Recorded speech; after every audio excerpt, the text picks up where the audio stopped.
Rupiah ditutup menguat di level Rp17.653 per dolar AS pada perdagangan Rabu 20 Mei tahun 2026. Penguatan ini didorong sentimen global dan domestik yang masih cukup positif di tengah dinamika pasar. Namun, Bank Indonesia mengambil langkah tegas dengan menaikkan BI rate sebesar 50 basis poin menjadi 5,25% untuk menjaga stabilitas rupiah dan mengendalikan inflasi. Meski menguat, pergerakan rupiah diperkirakan masih akan fluktuatif ke depan seiring ketidakpastian kondisi global.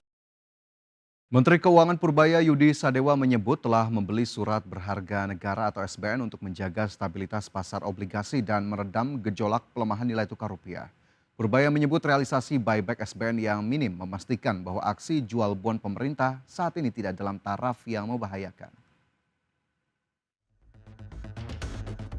Menteri Keuangan Purbaya Yudi Sadewa memastikan pemerintah telah membeli surat berharga negara atau SBN untuk menjaga stabilitas pasar obligasi dan meredam gejolak pelemahan nilai tukar rupiah. Namun realisasi buyback SBN jauh dari target 2 triliun per hari. Realisasi buyback SBN yang jauh dari target ini mengindikasikan jumlah SBN yang dilepas investor asing masih terbatas. Menurut Purbaya, aksi jual SBN yang dikhawatirkan berdampak pada pelemahan nilai tukar rupiah masih tidak terjadi sehingga pemerintah memastikan harga SBN tetap terkendali. Pak Minto di pasar sekunder 1 poin berapa tadi 1,6 di pasar primer karena mereka tahu harganya akan stabil. Terus targetnya berapa? Saya minta mereka masuk setiap hari 2 triliun kalau ada. Ternyata yang jual sedikit, banyak yang nahan juga tuh. Hari ini dapat berapa? 1,2 ya? Kemarin cuma dapat 129. Kemarin cuma dapat 800. Hari pertama cuma dapat 100 miliar. Itu ya. Jadi kayak gitu. Jadi kekuatan kita cukup besar untuk mengabsorb. Purbaya menegaskan pembelian obligasi yang dilakukan saat ini belum masuk dalam skema Bond Stabilization Framework yang melibatkan Special Mission Vehicle di bawah Kemenq. Pemerintah saat ini masih mengandalkan instrumen cash management untuk menjaga sentimen pasar karena kondisi pasar SBN dinilai masih relatif terkendali. Jakarta, Raharjo Patmo, IDX Channel. Menteri Energi dan Sumber Daya Mineral Bahlil Lahadalia memastikan pemerintah tidak akan menaikkan harga BBM subsidi hingga akhir tahun. Di tengah tantangan tingginya nilai tukar rupiah mencapai Rp17.700 per dolar Amerika dan melesatnya Indonesia Crude Price atau harga minyak mentah Indonesia yang mencapai $117 Amerika per barrel. Bahlil menyebutkan meski ICP melebihi $100 Amerika per barrel pada bulan April lalu, secara rata-rata dari Januari hingga saat ini, rata-rata ICP masih berada di kisaran $80 Amerika per barrel.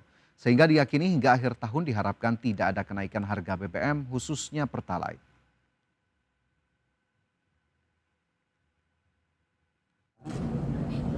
Dalam mendapat arahan dari Bapak Presiden Prabowo telah merumuskan untuk ICP sampai dengan $100 rata-rata ya.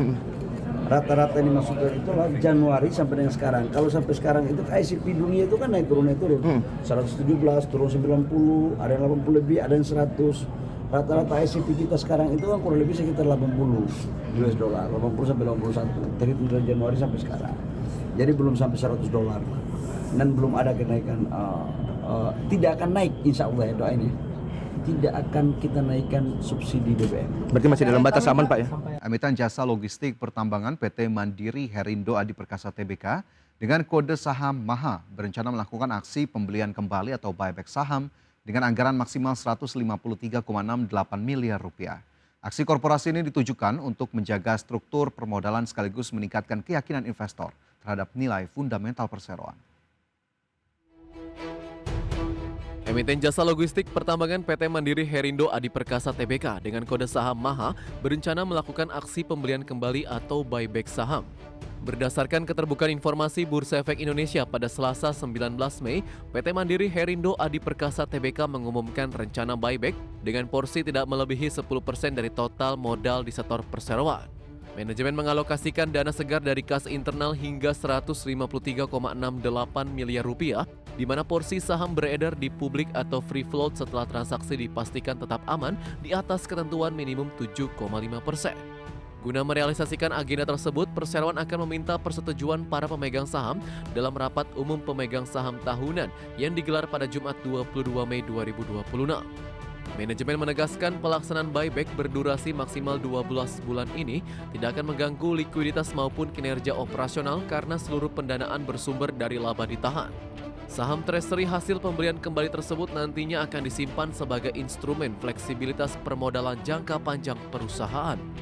Langkah buyback ini bergulir di tengah performa saham Maha yang bergerak cukup fluktuatif dalam beberapa bulan terakhir. Berdasarkan data perdagangan kuotasi bursa, saham Maha ditutup melemah 2,65% ke level harga Rp147 per saham. Secara akumulatif, sepanjang tahun berjalan ini, harga saham emiten logistik batubara tersebut tercatat telah mengalami koreksi sebesar 14,53% secara year to date. Berbagai sumber IDX Channel. Emiten perbankan PT Bank OCBC NISP Tbk sukses mencatatkan kinerja positif hingga kuartal 1 2026 di tengah tantangan likuiditas dan ketatnya persaingan industri perbankan nasional. Per Maret 2026 perseroan membukukan laba bersih sebesar 1,36 triliun rupiah atau tumbuh 5% secara tahunan dengan ditopang kenaikan pendapatan operasional sebesar 6% year on year. Presiden Direktur PT Bank OCBC NISP Tbk Parwati Surya Udaya melaporkan dari sisi digital, perusahaan mencatatkan pertumbuhan transaksi elektronik 15% hingga kuartal 1 2026.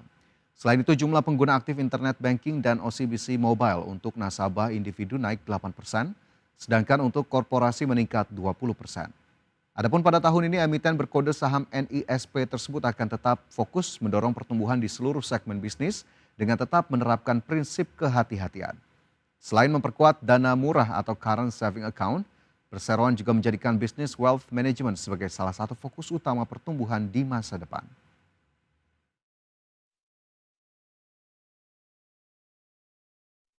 Selanjutnya pemirsa, emiten Multifinance PT Adira Dinamika Multifinance Tbk mencatatkan pertumbuhan penyaluran pembiayaan baru di sepanjang kuartal 1 2026. Perseroan membukukan penyaluran pembiayaan baru sebesar 11,9 triliun rupiah atau tumbuh 52% secara tahunan.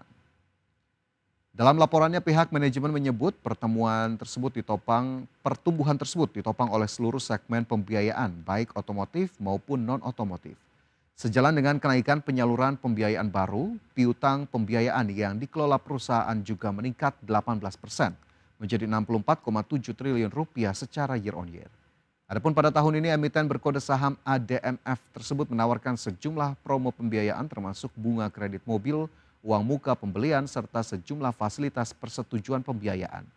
Selain itu Adira Finance akan mengagendakan ataupun menggandeng sejumlah entitas dalam ekosistem keuangan MUFG seperti Bank Danamon Indonesia, Zurich Asuransi Indonesia, dan Home Credit Indonesia untuk menghadirkan layanan pembiayaan terintegrasi.